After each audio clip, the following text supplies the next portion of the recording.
Hello and welcome to GameSack. Yes, we're talking about overlooked games once again. Overlooked games are basically games that they just don't get as much attention as they should these days. Yeah, it could be a game that 10 years ago sold, who knows, 800,000 copies, but nobody plays the game today and they've forgotten about it. Yeah, basically, so you've got the first one, so let's take a look at it.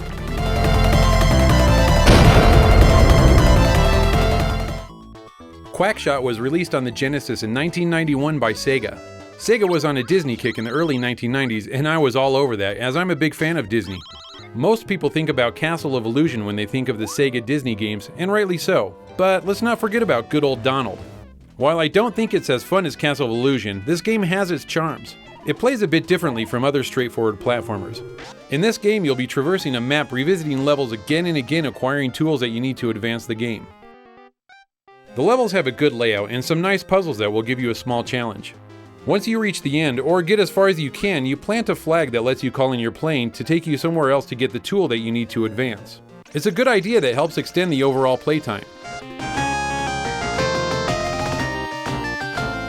The game is pretty good looking and is full of colors and scrolling layers that are all appealing to the eye.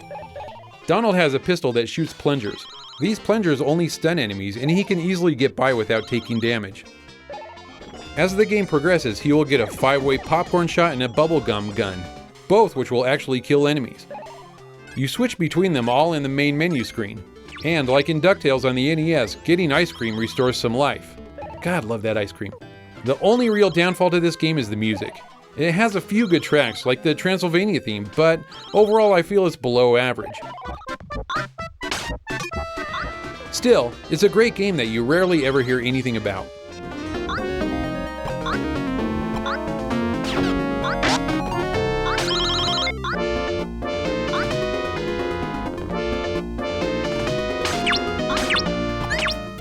Everyone loves Shadowgate, everyone, including you. But I bet that most people don't know about the sequel, Beyond Shadowgate, that appeared on a Turbo Duo in 1993. The point-and-click adventure continues, but this time it's in the third person as you actually see and guide your character around on screen. This game even has some action as you gotta fight your own battles. Basically, you're the great-great-great-great-great-great-grandson of the hero from the original Shadowgate who started a long line of kings who kept peace in the land. But the current king, your dad, is murdered and you've got to shuffle home in a hurry.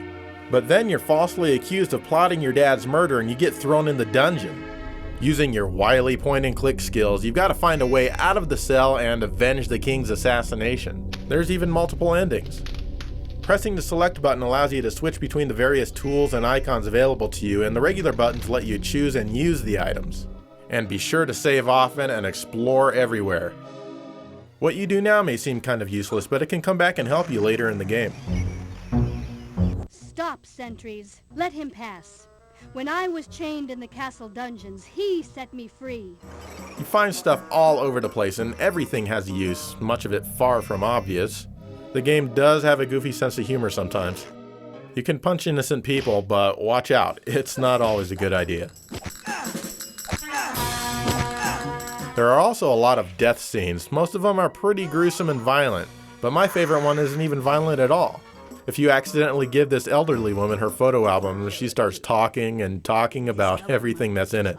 And that means game over for you. Like I said, save often. Almost all of the dialogue is spoken and the acting quality is pretty bad. In fact, it's only slightly better than ours here on GameSack. His evil henchmen are everywhere and people are afraid. He's been asking a lot of questions about Shadowgate. The music can be good at times and repetitive during others. It has its moments, but it's not something to be remembered for the ages. The graphics are really nice. All of the backgrounds have been hand-painted and digitized, giving the game a very unique and colorful look for its time. In fact, in those days, it was really rare to see this many colors on the screen at the same time on pretty much any video game system. All in all, Beyond Shadowgate is a lot of fun, but it also requires a lot of patience. Stick with it if you can, especially if you like adventure-style games. Help me! Help me! Come! My daughter! Father! I am in your debt. I will send you forward in your quest.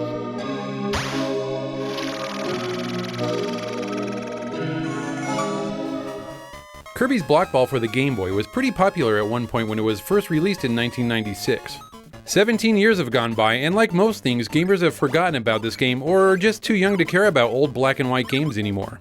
Well, I care, and I haven't forgotten this fantastic little game. Basically, Kirby's Block Ball is a take on Arkanoid or Breakout. I actually like this game much better than those two for many reasons. The main reason is the music. I cannot get enough of Kirby music, and this game has lots of the best music from the series. It's just so unique and has a quality all its own, and it's just very special to me.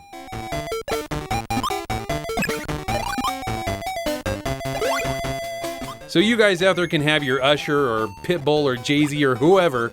I'll be listening to Kirby's Block Ball. Anyway, the game is set up so that you play 4 boards and then fight a boss. There are 10 worlds for a total of 50 levels, plus 4 bonus games. That's a lot of content for a Game Boy game. It all starts out pretty easy, and you have 2 paddles to control, one on the bottom of the screen and the other on top. As you progress to new worlds, you control 4 paddles, bottom, top, and 1 on each side. The ball even starts to move faster in upper levels, increasing the challenge.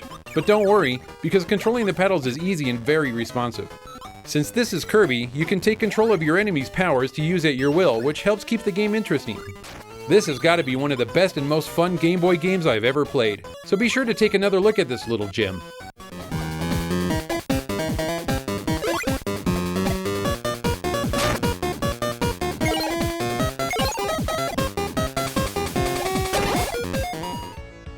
You know, it's hard to believe that we haven't talked about Grenada on the Genesis yet.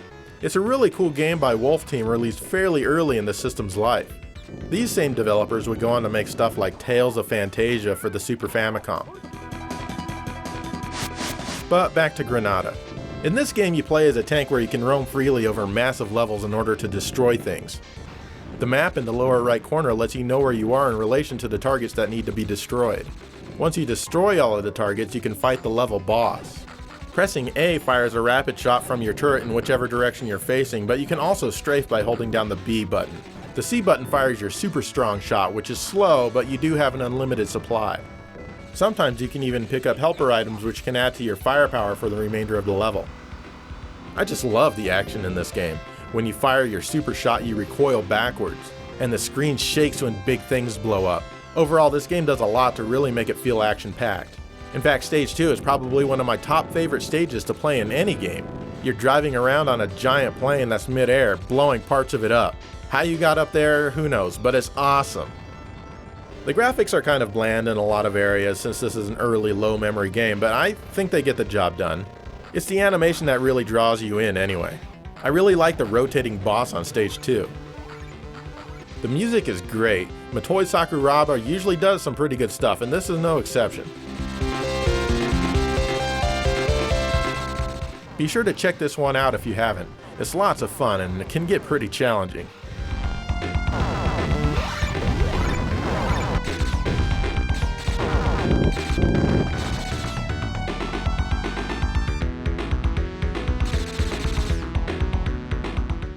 The Lord of the Rings: The Two Towers was released in October of 2002 for various platforms. This is the GameCube version here. This was released 2 months before the movie hit the big screens. It was cool to actually see footage from the movie inside the game before the movie was released. Anyways, this is a hack and slash game that actually covers the main battles from the Fellowship of the Rings and the Two Towers. One cool thing about this game is that when there's a cutscene from the movie, it dissolves into the actual game screen. Even though it doesn't look impressive now, it was still a cool thing to see back then. During a battle, you can choose to control Aragorn, Legolas, or Gimli. Aragorn and Legolas are the most fun, whereas Gimli kind of sucks because his axe swings seem to have a smaller distance. Your character will gain experience throughout the game, and between levels, you can buy new moves, just like in the movie and the book. Just kidding. But it does help keep the game fresh. As you're playing the game, there's lots of chit-chat among the characters, which adds some depth to the game, and amazingly, it doesn't get old or annoying. Frodo, keep away from them! Help! They're everywhere! The music score is pretty much from the movies from what I can tell. There might be some original music during a level, but it's hard to say. Lots of action, good controls, and some decent looking levels makes this game still playable today. Even though it was fairly popular when it was released, I think people have forgotten about it over time, and you really shouldn't. Fierce attack! Crack those shields!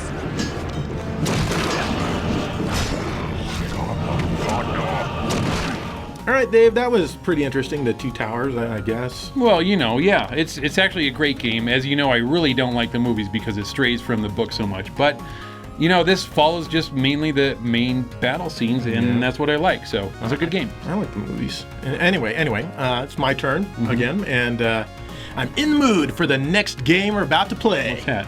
Ow! For what? A restraining order? I'm in the mood for that.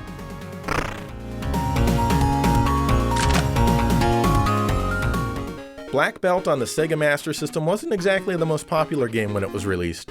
Even in the Master System community these days, it doesn't get much attention. It's based on a game called Hakuto no Ken, also known as Fist of the North Star, itself based on an anime. Now that game was okay, but when they brought it to the US, they actually improved it substantially. As you can see, the backgrounds are different. They're not necessarily better, just different. Definitely brighter. Also, now you're just a regular kung fu guy out to beat up every single person you see. No exceptions. But you're a black belt, so what could go wrong? They even changed the music for the better, in my opinion. They made the game a lot more playable, but it can still kick your ass. Throughout each level, you'll fight a bunch of low-level minions. Naturally, they shatter into pieces when you kill them. Also, sometimes you'll see a red symbol floating overhead. If you do a high jump and grab it, you'll be invincible for 9 hits.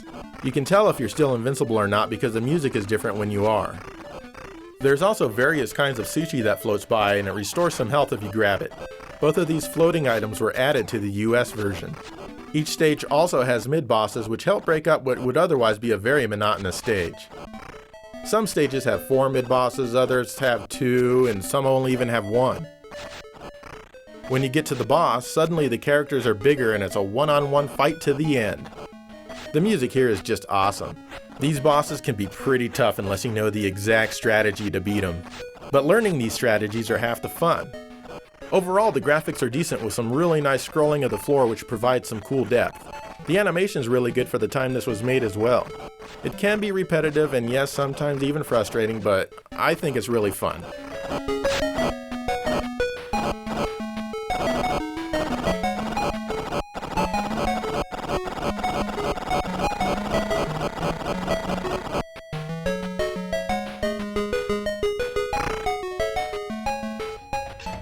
Tomba was released for the PlayStation in 1998.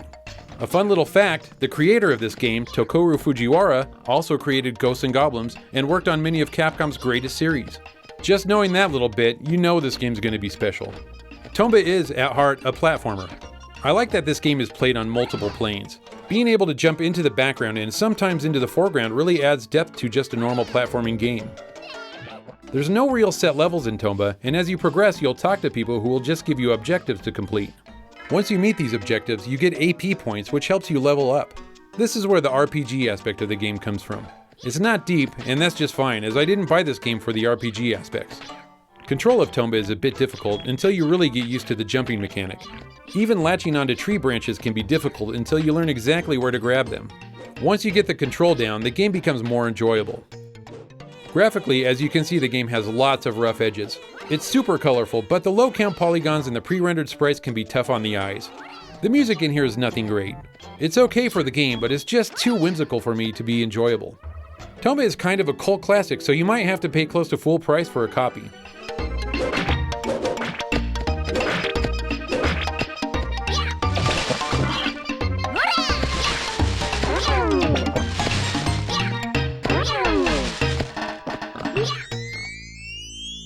Elemental Master for the Genesis is a shoot-'em-up by Technosoft that rarely gets mentioned.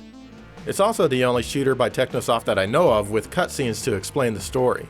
Basically, your brother has summoned up some crazy evil being and now it's up to you to save the world.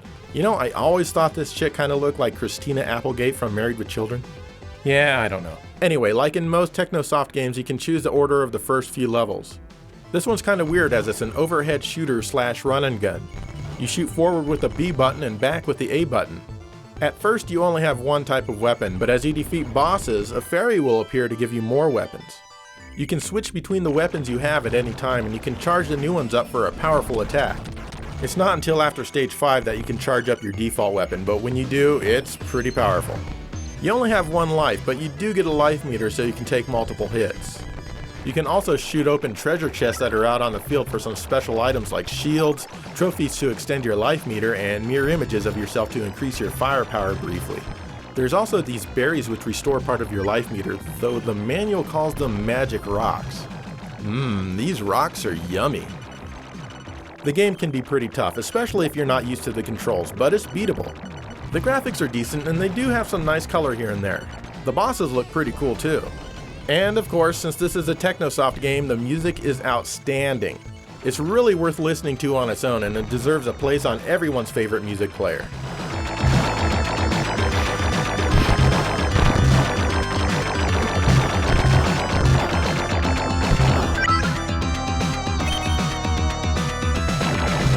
About the only real complaint with the game that I have is that you have to fight all of the bosses over again in the last stage.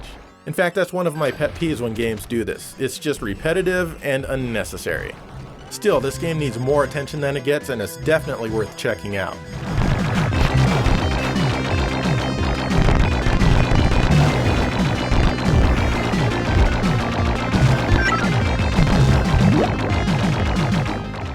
Alright, I know what you're thinking. There's no such thing as a fun sports game. And you're right. Well, mostly right. There are a few exceptions, and Konami's International Track and Field on the PlayStation is one of them. Back on the NES and in the arcade, Konami released their first track and field game. It was really fun, and the game controlled pretty well.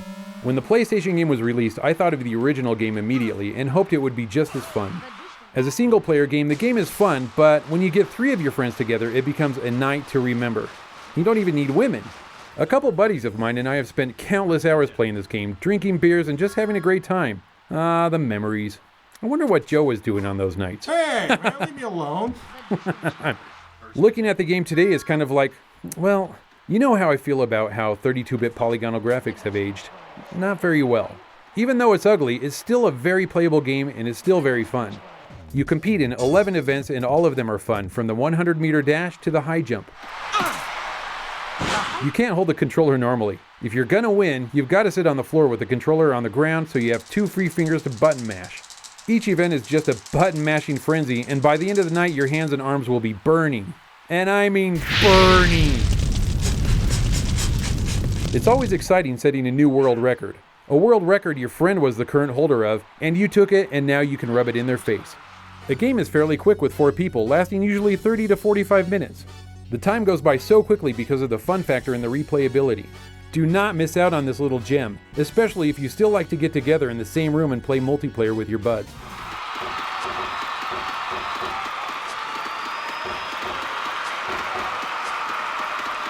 The time was 12.79 seconds. Shinobi Legions on the Saturn is probably one of the most overlooked games in the Shinobi series. Yeah, the graphics are all digitized and they look really silly and you're controlling some guy named Sho instead of Joe Musashi, but it's still a pretty damn fun game, you'd be surprised. This was an early Saturn game programmed by Sega and they didn't even want to distribute it over here themselves, so they let Vic Tokai do it. Anyway, you're Sho and you've got to take out your evil brother and his band of merciless mercenaries. Yeah, it actually says that on the box. This Shinobi game focuses more on the katana action rather than throwing stars. You can still do Revenge of Shinobi style moves in midair, but it's much less effective here. In this game, your sword is definitely your most powerful weapon. You can also pick up a few power-ups here and there to help you in your journey, and you're probably going to need them as this game isn't easy. If you don't memorize the stages, you probably won't last very long at all. Anyway, the control is fairly good for the most part, but one thing I don't care for is how the screen snaps back and forth when you turn around. Did they have Dave Perry program this game or something? It's exactly like a Dave Perry game, and I imagine some people do like this feature, but I personally find it rather abrupt and disorientating when you change directions. Otherwise, the graphics are fairly good with some nice scrolling and rotation effects. In between rounds, you're treated to some poorly compressed full-motion video cutscenes that are so bad and really cheesy. I love them.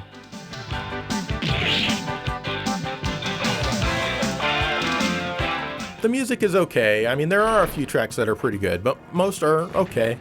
In Europe, this game is known as Shinobi X, and it's the same as Shinobi Legions, except they changed the music. The new music was composed by Richard Jakes, and it's actually pretty good. In fact, to my knowledge, this might be the first game he composed for Sega.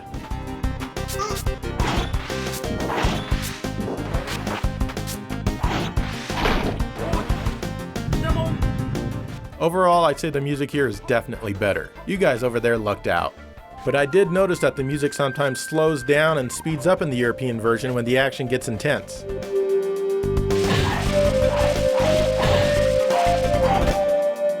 Now, I don't know if it's because the tracks in this version are a lot longer and take up more memory or what, but I haven't experienced this in the US version.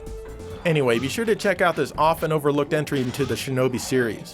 While it's certainly no Revenge of Shinobi or Shinobi 3, it's probably not as bad as you think it is.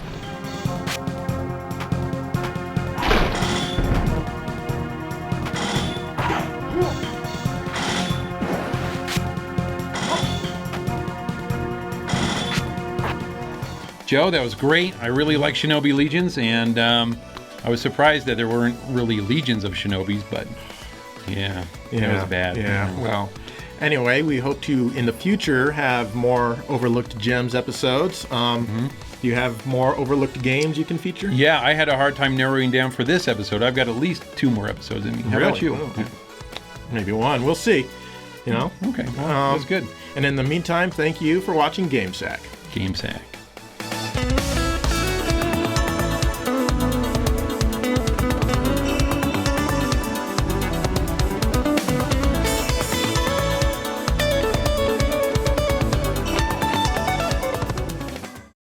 You know, Joe, after playing track and field on there, it's gotten me in the mood to go back and play that game again. If you pull out your power pad, I'll bet I can beat you. You idiot. You know track and field doesn't work with the power pad. Come on. It doesn't? Well, it's been 20 years. I forgot.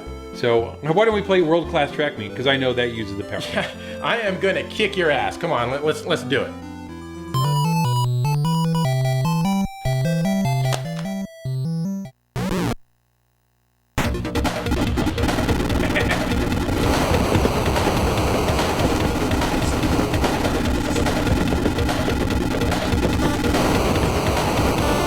Damn! Oh, I slipped. We need a rematch right now. Okay, fine.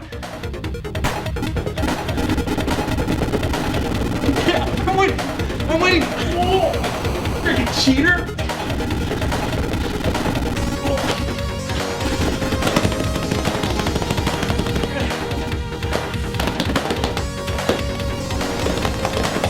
Yeah!